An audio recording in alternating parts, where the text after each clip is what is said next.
di sa kayu. Doon sa rupiah lo mantoy ke. Sana para kay mantoy. Takinay ko maku. Sana kay manto. Hala para kay manto.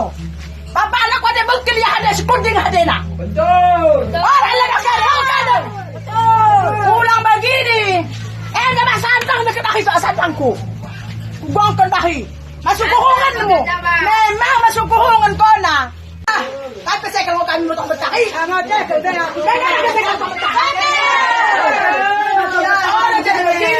Iya lumahap dengan ibang dai sebentar itu.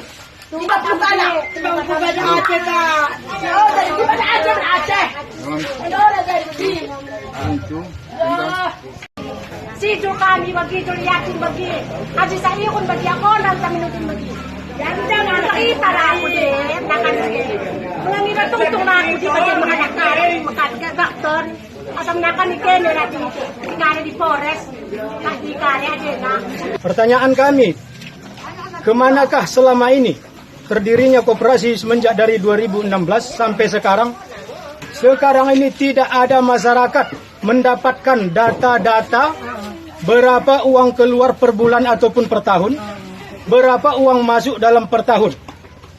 Hanya menanyakan terkait dengan koperasi kita, dan insya Allah di bulan 2 ini akan kita laksanakan RAT sebagai bentuk laporan pertanggungjawaban kita sebagai pengurus. Nah, terkait misalnya tadi ada permintaan dari ibu-ibu supaya ini dibagikan per desa, ini nanti kita putuskan dalam RAT.